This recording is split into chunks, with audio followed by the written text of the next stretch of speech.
ကားကိုတောင်တဲကနေကမ္ဘာထိပ်တန်းဖြစ်လာတဲ့ Apple ကားကိုတောင်လေးတစ်ခုကနေစတင်ခဲ့တဲ့ Apple ဟာအခုဆိုရင်ကမ္ဘာတန်ဖိုးအကြီးဆုံး brand တစ်ခုဖြစ်လာပါပြီဒီလိုဖြစ်လာအောင်သူတို့ဘယ်လိုများလုပ်ခဲ့ကြသလဲပထမအချက်ကတော့စမ်းသစ်တထွင်မှုနဲ့အမြင်အာရုံကိုဖန်ဆားနိုင်တဲ့ဒီဇိုင်းပါပဲအသေးစိတ်ကြတဲ့ဖန်တီးမှုတွေနဲ့အတူသုံးစွဲသူတွေအတွက်လွယ်ကူရိုးရှင်းပြီး premium ဖြစ်တဲ့အတွေ့အကြုံကိုဖန်တီးပေးနိုင်ခဲ့ပါတယ်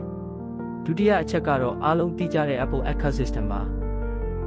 device တွေအားလုံးကိုအချင်းချင်းချိတ်ဆက်အသုံးပြုရတာဟာချောမွေ့လွန်းတဲ့အတွက်သုံးစွဲသူတွေကိုသူတို့ရဲ့ကွန်ရက်ထဲကနေမထွက်ချင်အောင်ဆွဲဆောင်ထားနိုင်ပါတယ်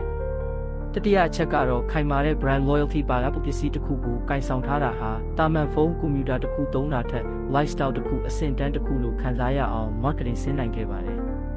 ရိုးရှင်းမှုစမ်းသစ်မှုနဲ့ခိုင်မာတဲ့ ecosystem တွေပေါင်းစပ်လိုက်တဲ့အခါ Apple ကိုရှင်ပြိုင်နိုင်စွမ်းမဲ့တဲ့ brand တစ်ခုဖြစ်လာစေတာပါ